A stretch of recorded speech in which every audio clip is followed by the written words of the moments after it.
It's true, bamboo bedding is dreamy to sleep on. That's why Quince aptly named their Bamboo Dream Quilt Set. Coming in 12 colors, you're absolutely going to love this quilt and 2 shams set. Starting at the softest of pinks and going all the way to a dark navy.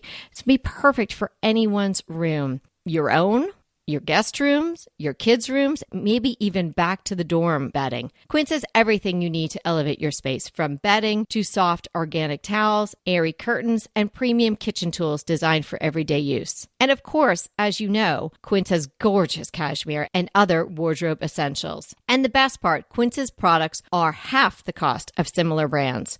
They partner with top artisans and cut out the cost of the middleman, passing the savings on to us. Thank you, Quince. And they only work with factories that use safe, ethical, and responsible manufacturing practices, so you can feel good about your purchases from Quince. Elevate your space with home essentials from Quince. Go to quince.com/DTT for free shipping on your order and 365-day returns. That's Quince, QUINCE.com/DTT to get free shipping and 365-day returns. Quince.com/DTT. Become a master of all you array.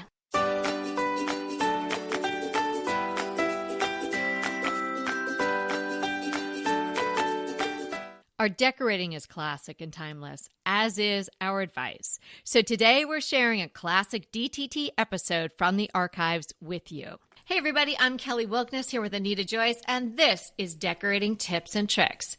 Today's episode is Vignettes, a Masterclass. You know, I think people are creating vignettes, but they really might not even know that's what it was that they were doing. Very true. So because it's a masterclass, we're going to start with the definition, and we're going to tell you what it is, why you do it, why you should do it, where you can do it, and give you some tips, and then finish off with some actual items that we think would look great together in your vignettes. You want to define it for us, Anita? Sure. It is a small grouping of objects that creates a pleasing focal point, but it's also defined as a harmonious tableau made from a variety of items rather than a collection of similar items. And I think that's an excellent point, because you may have a grouping of clocks or pictures, maybe toy soldiers or seashells, but that's a collection and not a vignette. So I think that's an important distinction to make. I do too. It's objects that relate to each other in some way, and they tell a little story. It's not a collection of same things. So these objects could relate to each other in a very loose way, in that you just love them all, and that's the through line. Or a color, perhaps, or some sort of theme or feel. But yes, not a collection. I think Anita made a great point in the beginning, that you might be doing this and you don't even know you're doing it. You didn't have a name for it, but it's sort of natural just to put things together that you like. And if you're putting any sort of decor around your home, which most people are, maybe not to the extent that crazy decor lovers like ourselves are doing, but almost everyone is displaying something, whether it's some photos or something they bought in their travels or something someone special made for them or gave to them. So you might be creating vignettes and you don't even know it. But let's talk about why this is important in your home. It, again, is not just frou-frou. It is important. It's part of creating that sanctuary. It's part of creating that personalized space that lets you go, when you get home, that lets you unwind, that reminds you of the important people in your lives or the important places that you've been, or brings back memories, or is just a shape or a color or a design that is really pleasing to you. So firstly, you want to create these vignettes because they are going to mean something to you. So again, you're not just going to go and buy several items in one fell swoop and slap them together and call it a day, and that's your vignette. It should be things that are special to you, that are from different times in your life or different places or different people. So it's going to allow you to express your creativity, create beauty and interest in your home. Well, let's talk about what if you don't have a vignette, then what do you have? You have either an empty space or just one item. Or things that are maybe on a table that are just kind of randomly placed there. So this is a purposeful gathering of things that are put together. And when you put them together, you really have a situation where it has more visual weight and impact when they're all together. If you just have one piece there, it's interesting. But when you have a vignette, there's something about everything being put together, the way it's put together, the contrasts and similarities, that is a thing of beauty. It's like a piece of art, really, putting all those things together. Yeah, I'm shaking my head because that's what I was thinking while you were saying all of that. It is a piece of art. It's a work of art. So you may not consider yourself a fine artist. You may not be able to do anything with a paintbrush or a My pencil. medium is vignettes. Yes, your medium is vignettes and the canvas is your home. So where could you do this? Well, pretty much any horizontal surface is just calling out for a vignette. So think of entry table, hallway table, coffee table, nightstand, end table, dining table for sure, dressers, bookcases, mantles, a credenza, a sideboard, just about anywhere that you can lay something, stand something, put something, and have enough room to sort of group them, you can create a vignette. Well, and I want to add to that, if the piece of furniture that you're creating your vignette on is next to a wall, then that wall can be part of the vignette. The artwork or mirror on the wall becomes part of it. But that's not always the case. If it's a dining room table or a coffee table, then you would not be including the wall. Absolutely. And that can be really interesting, particularly if the background is a mirror. So say in your entry way, you might have a mirror and then you might have a table or something in front of it. And that mirror may reflect what's going on in the vignette, or it can act as part of it. Or if there's wallpaper behind the vignette, that can sort of be part of it. And then you have these other ones that are more floaters. So say the one that's on the coffee table, your coffee table is generally going to be sort of in the middle of your room or not up against a wall. So that would be a vignette that you're going to see from all sides, and it won't have any background that would participate in the vignette. Mm-hmm. But, you can have definitely a 360 view on that type of vignette. Also on the dining room table, you would want to take in consideration what it looked like from behind. It's kind of like when you're creating a floral. If you know the floral is going to be up against something, you kind of cheat and have all the flowers in the front. You don't have to make it go all the way around. So that's something to consider when you're creating the vignette, and also the type of impact that it's going to have. Another thing to really keep in mind is the scale, because if it's just a small little table by a bed or a chair, then you're going to have a smaller scale vignette. And probably you wouldn't, for example, maybe have room for a lamp there if it's a super small table, like just for a snack or a drink table.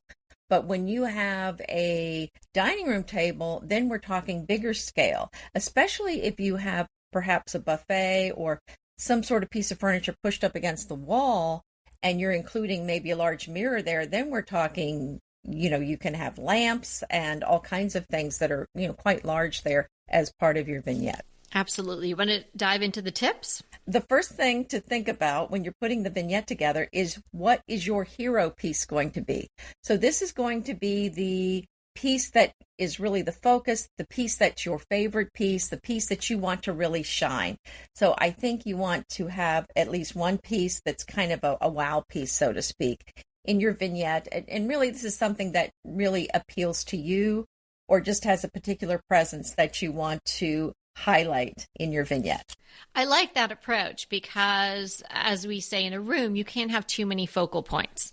So in a vignette on a very small scale, you should also not have competing focal points. They should be the main piece, like Anita's saying, the most important piece is the star, and then you have some co-stars.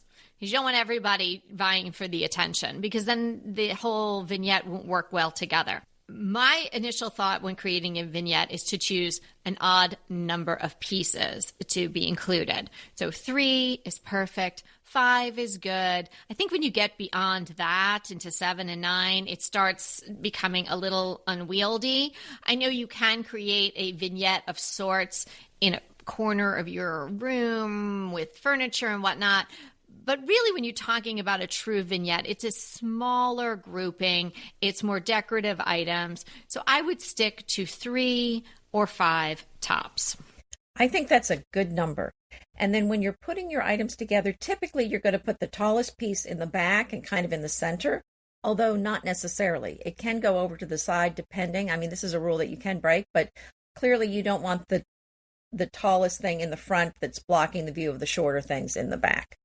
Particularly if you're creating it on a table that is against a wall or something like that. You have a little bit more play with it when it's on your coffee table or dining room, but I agree wholeheartedly that you don't want to have the bigger piece right in front. So I would approach one of those floating vignettes from how am I to appreciate this, from which vantage point, and then I would arrange the items from that vantage point. You know, sometimes you might be walking into the room from the other way, but when you're coming into the room the primary way, or when you're sitting on the sofa, you want to be looking at the vignette with the bigger piece in the back. I would also suggest corralling everything. We talk about trays. I would think in almost every other, if not every episode, the word tray comes up because they are so essential in decor, and particularly when you're creating these little works of art called vignettes. You want to have something that is going to anchor your vignette, like a nice size rug is going to anchor your furniture in a room. So it doesn't have to necessarily be a tray per se, but something that would act like a tray.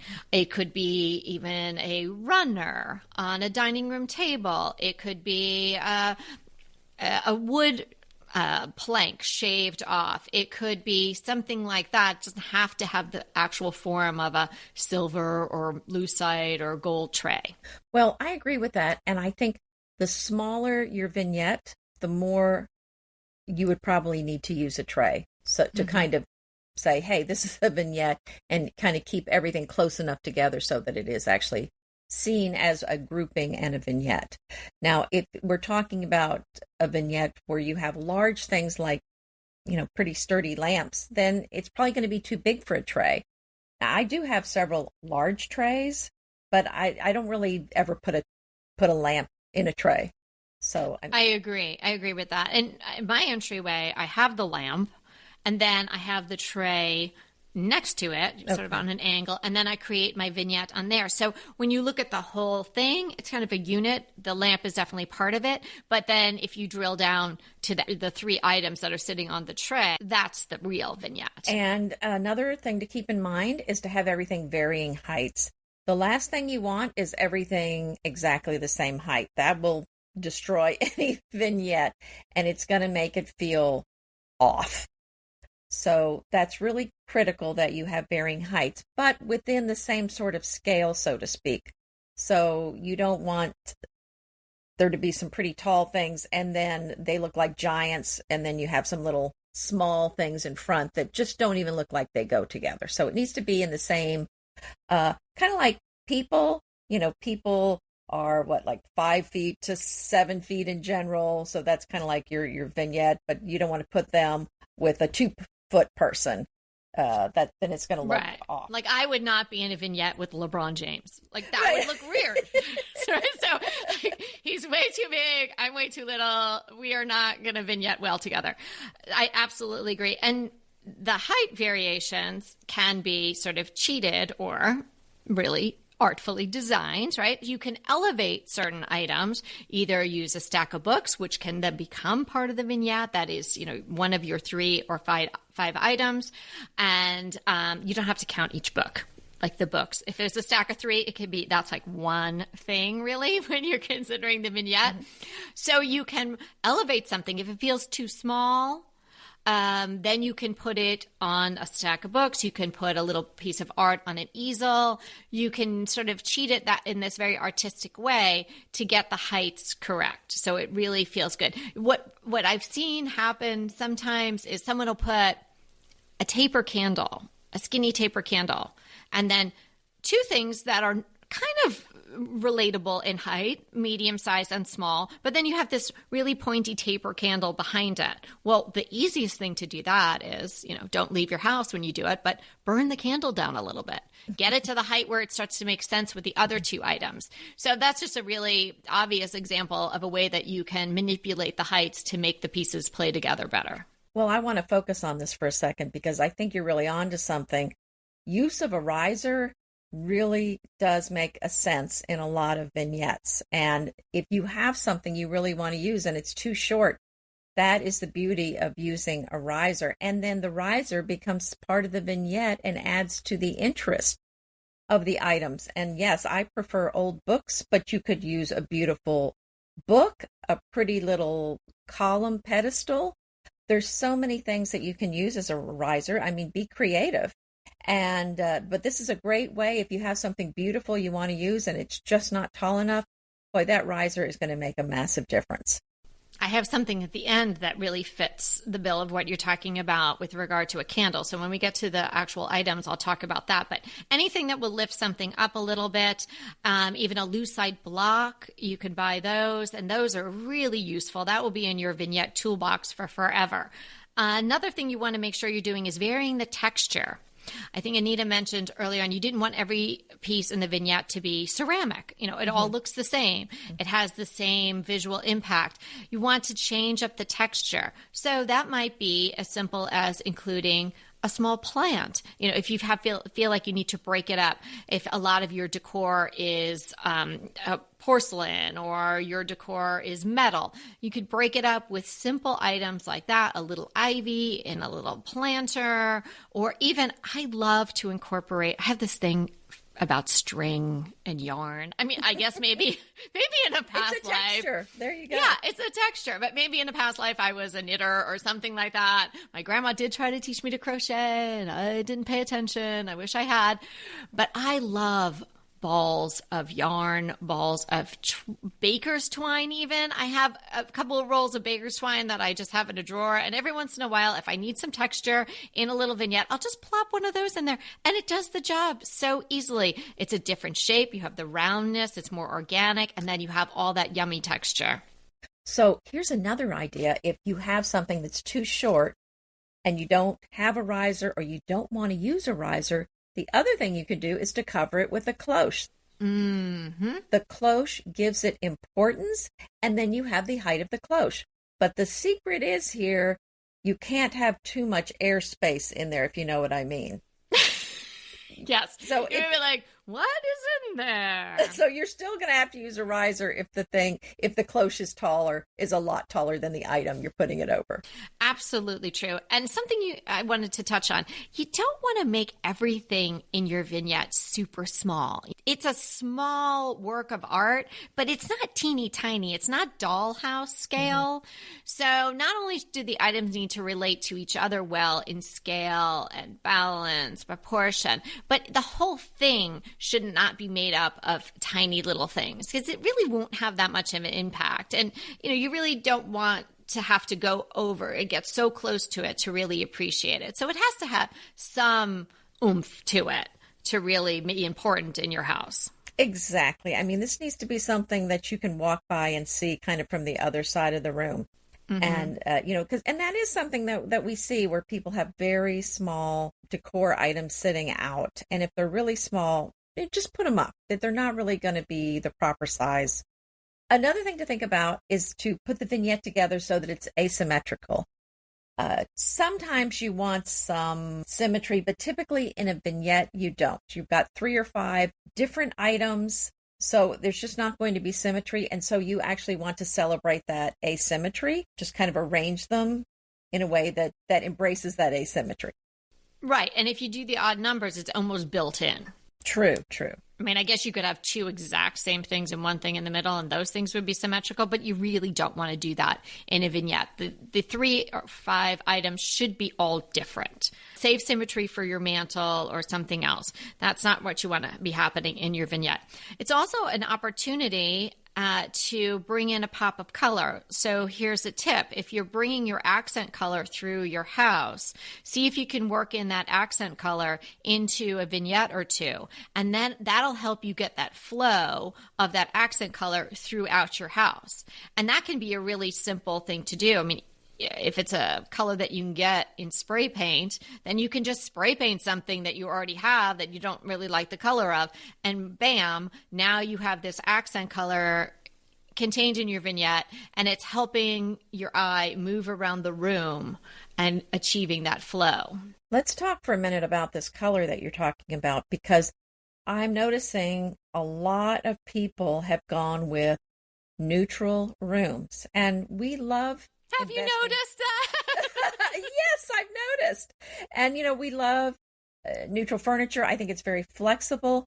But when you have a room full of neutrals, you need to add color somewhere. So this is a great way to add that color back in the room. And I think it makes the room more interesting. You don't want everything to be the same color. And so you do have to be careful when you have neutral furniture. Add color with artwork, rugs, and with those accessories in your vignette. Hey, we'll be right back with the rest of the show, but keep listening so we can continue bringing you DTT. So have you tried Dupe yet? If you haven't, come on, dupe.com.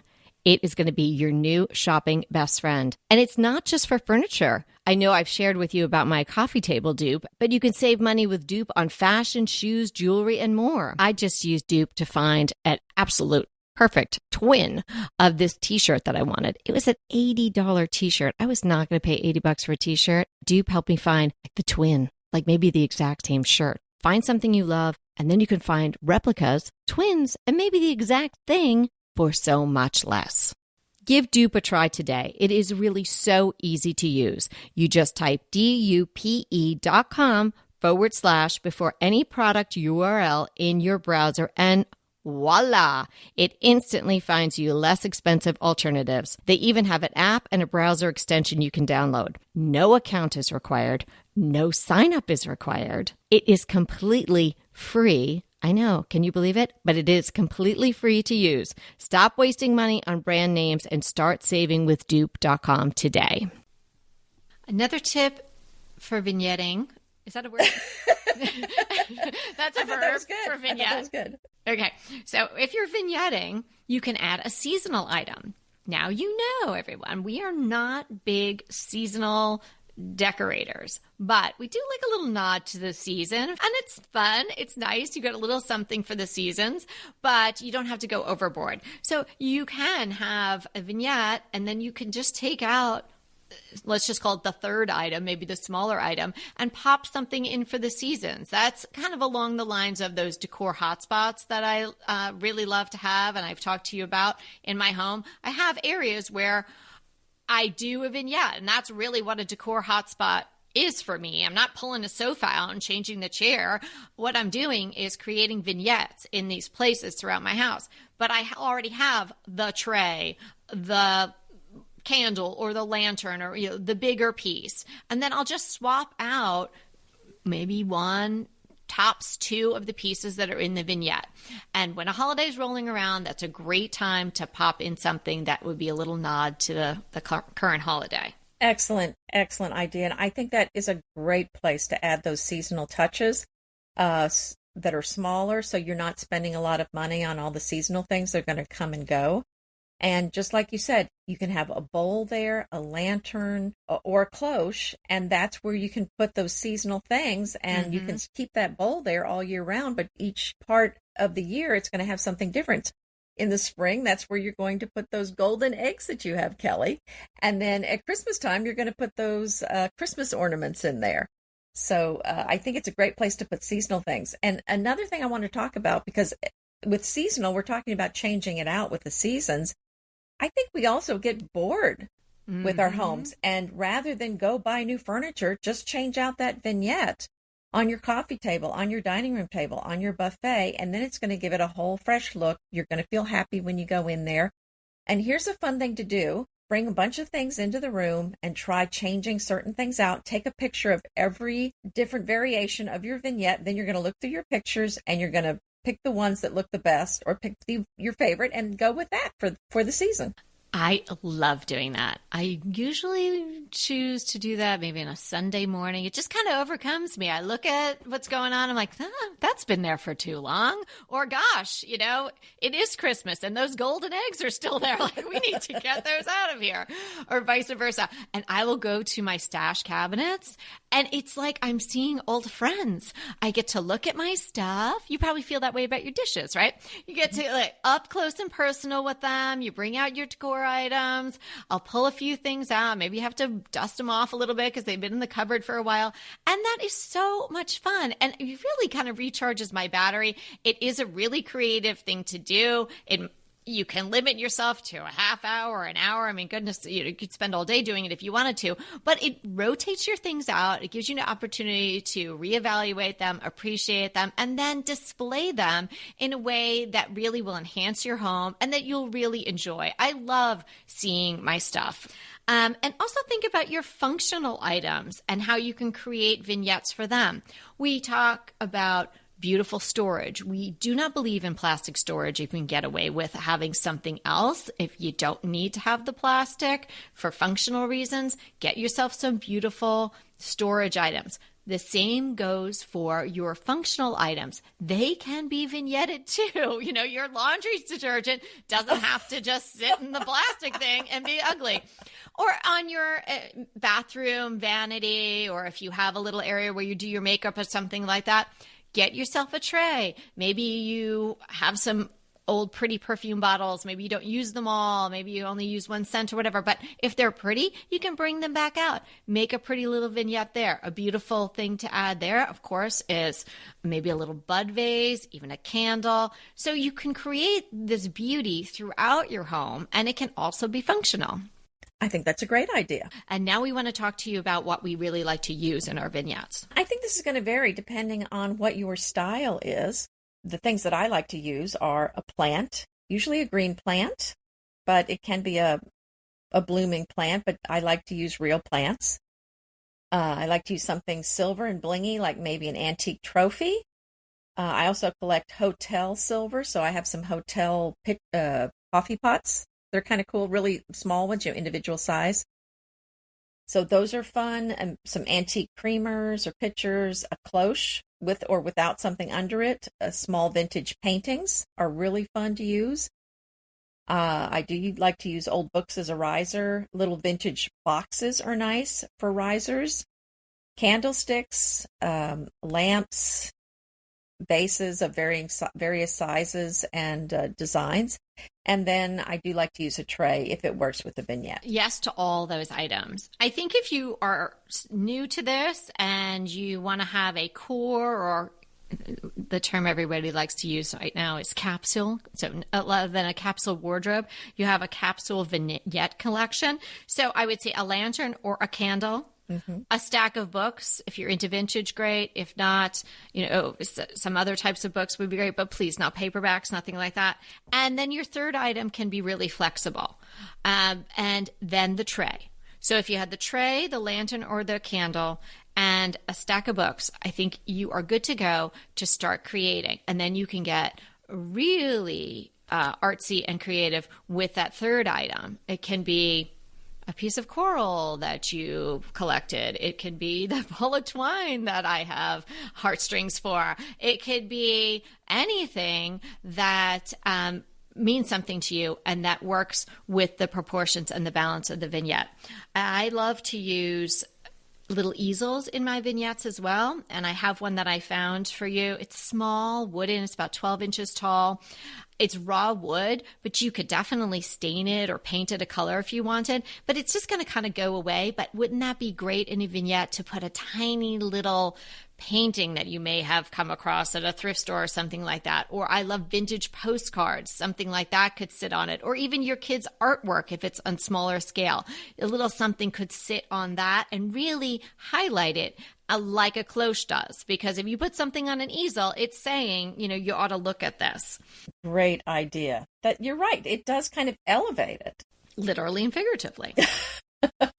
So do you have some items that you like to use, some specific ones that you've chosen for the episode? Well, I found some items just around on the internet. I mean, obviously you can say, oh, go and you can find this at your thrift store or consignment store. But, that's, as you know, the thrill of the hunt. We really can't point you in the direction of that other than to say, try Etsy, try eBay, definitely get out there and go thrifting. We wish you luck. You're kind of on your own on finding those, but there's so many wonderful things on the internet. So these are just some things that I came across that I thought would look great together. And then you can riff off that. So there's a tray from the Rivet collection, which I think is the Amazon collection. It's a really beautiful tray. I don't like trays with sides that are too high when you're creating a vignette. I don't want it to feel like it's more of a food tray. I want something that's a little more sloping. So this one is sloping. It's kind of a ovally organic shape. It's gold on the edges, very simple handles, and then it's lacquer black on the inside. And then I would pair that with a pillar candle. Now you could use a real candle or you could use one of the battery operated ones. But what I found were these little pedestals for candles. Now, of course, you could pedestal just about anything on there probably, but there are 4 candles. And it's a set of 2. They're different shapes. They're kind of a brushed gold. They would look great with the tray. So I would have that. And then I found a brushed gold set of 2 planters. They're 6 by 6 inches. So I would do a bit of a taller plant, maybe not an ivy, something that would go up a little bit, maybe a small sized peace palm, a little one, those kind of 4 to 6 inch house plants that you can sort of find anywhere, Home Depot, your local nursery, something like that, but something with a little height. So my plant would be the taller one. It would be in this brushed gold planter, which again, you're getting a set of 2. And then I would have a pillar candle on this little candle pedestal, again, set of 2. And then I found this really cool gold spiky sea urchin. It's just like a piece of decor that nobody needs for survival, but it's so cool looking. And that, I feel like that little piece would be one of my go-tos. Like that would be kind of like the thing I grab to add in to a lot of different vignettes because it is going to be a little wow. So you've got a plant that's nice, but it's not necessarily going to be wow. Then you have a candle, which is great because it's maybe adding a little light or ambiance and it's elevated. But then you have this little wow moment, which is this golden sea urchin, spiky little ball thing. So all of that will be linked in the show notes. And I think that all sitting on this gold and black lacquered tray would be dynamite. I love that. That sounds perfect. And you know what? 3 is such an easy number to work with. And that's what I did for my vignette that I put together with some items. And I'll have links to all of these as well. So I started with a classic item, which is a blue and white ceramic ginger jar. But this one's a little more modern take on it. It's got flowers and leaves. And it's got dark blues, light blues, and a little bit of white. So I thought that was really pretty. And that is going to be the tall item. I think it's about 18 inches tall. Then I chose a cloche to go with that that's only 9 inches tall. And for inside the cloche, you can leave it empty or put something in. I'm going to leave it like that. But you could put whatever you want into that. And I've sourced that one for you. And then I found a beautiful planter from Terrain that's handcrafted in Italy. And this comes in different sizes, but it's kind of a gray and it's got scalloped edges. It's really beautiful. So you're going to put a plant in that, maybe a little ivy or a little fern. But I think it's so nice. If you're just going to have 3 things in your vignette and one of them's a plant, why not make the pot something really beautiful and something that's going to really catch your eye? So I don't want to miss that opportunity to really add a layer of detail. So I think it is nice to use a nice pot when you can. So those are the 3 items, and they're various sizes. Notice they're different materials. There's something ceramic, there's something glass, and then there's a pottery piece that has, and then the plant inside the pottery. And then I found a really interesting tray. It's called a distressed zinc tray. It's 22 inches, which I think is a nice size. It's actually made of iron, but on the finish does look like zinc with also some rust on it. And like you said, Kelly, it's a very small rim, but it's kind of a rustic look. But I like that this is a nice size tray because so many of the trays that we see are more, like you said, made for carrying food and they're not that big. And this is clearly meant to be a decorative tray to use for a vignette. So I'll include the links to all of those, but I think that would make for a lovely look. So pretty. And I love terrain. I mean, really anything they produce. So I'm sure that pot is gorgeous. Well, the tray is from Terrain also. Oh, yeah. Oh, yeah. Okay. Well, I'm definitely going to have to go check those out. Okay. So what's our definition today? Trompe l'oeil. It's a term that I used to hear a lot a long time ago, but I just was thinking about it again. It's a French term. It means fool the eye. So it is a two-dimensional painting designed to look like a three-dimensional object or scenery. So one way you might see trompe l'oeil would be on a wall, and it might depict, there might be a painting of a window and then a scene outside the window, but really it's not a real window. It's just painting on the wall. So that's the fool the eye part. Or you might see a painting on the wall of an alcove and with some flowers in it. But again, that's just a mural that's on the wall. And if you want to see some really interesting trompe l'oeil, search online for street illusion. And you're going to see lots of examples of trompe l'oeil where the artist made the street look like there's a big hole or a deep canyon in the street, or maybe even a wave on the ocean. But it's also a technique used on furniture. But again, just search online and you're going to find some really interesting ways that people have used trompe l'oeil. Wow. Watch your step. That's right. No kidding. My crush today is a home decor book that I have been enjoying and savoring, I should say, really. It's called Feels Like Home by Lauren Lease, Leiss. She has a wonderful Instagram. She has a great blog. I think it's called Pure Style. And she has been around for a while on the internet, but she also does a lot of work in the Northern Virginia area, which was kind of interesting for me because my husband's from that area. So I'm pretty familiar with the towns that she was talking about. She has about 3 or 4 homes. They're not necessarily real before and afters in this book. It's mostly afters, which I do like a good before, but the afters is really what I'm after, so to speak. I just really liked her whole vibe, her whole approach to decorating, and obviously the photos are stunning. So you could check her out on her Instagram, and we'll link the book in the show notes. My crush is Tiny House Nation on Netflix. So they showcase a family that's moving into a tiny house, explain why they're going to do it, and then they cover the construction and all these interesting details they add for storage or other ways to smartly use that small space. And I have zero interest in moving into a small house, a tiny house, let me say it that way. But there's something fascinating about these houses and how they've made use of every little tiny nook and cranny and space in there. And it just fascinates me. I thoroughly enjoy watching the show, but have zero interest in living in one. So how tiny is tiny? You're talking about like hundreds of square feet or? Maybe 200. Oh my gosh. Maybe 300. I mean, they're, I don't know. They're different. I don't know how you calculate the space too, because a lot of them have lofts for sleeping. So I don't know. I mean, maybe some of them, they're like, but I don't know. I mean, maybe they're 500 square feet. I don't really remember that part. Right. Well, there's probably a range in which you're in the tiny but house 1,000 realm. It's not 1,000. Not even 1,000. No. It's not that big. No, I mean, I'm not even sure it's 500. That's what I'm saying. These are small. Wow. But that would be maybe 300 is what they are. I don't know. Wow. Well, I'm sure you get a lot of great tips about storage, and then you could just apply that to your own sort of normal sized home. Yeah, but the reality is if you moved into these houses, you'd have to get rid of a lot of stuff. I think you'd have to go with that capsule everything, capsule clothing. Yeah. And you have to be able to fit it in a capsule. Exactly. So it's just like, 2 plates and then you just wash them every meal and then use them again. Wow. Okay. You couldn't do that. No. I'm telling you. I mean, I could use that for my plate storage. Tiny house for your dishes. Don't give me ideas.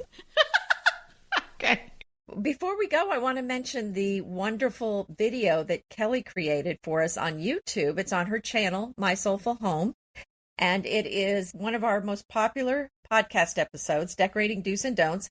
And there's a slideshow of photos that you can look at. So you don't have to just have audio. So if you're looking for some pictures, if you want to see what our houses look like, check out this video. And we're hoping to have some more in the future. Oh, yeah, we'll definitely have some more. Well, let us know if you like it. Head on over to My Soulful Home on YouTube. We'll have the link in the show notes. And subscribe to the channel, click the notification button, and leave us a comment. Let us know what you think. And definitely come over, be a looky-loo. That's right. And remember, we're here to inspire you to create a beautiful home. Until next time. Want to talk to us? Well, we really want to talk to you. So let's schedule a design consult. Anita and I are here to give you individualized, actionable advice on how to create the beautiful home you want and deserve.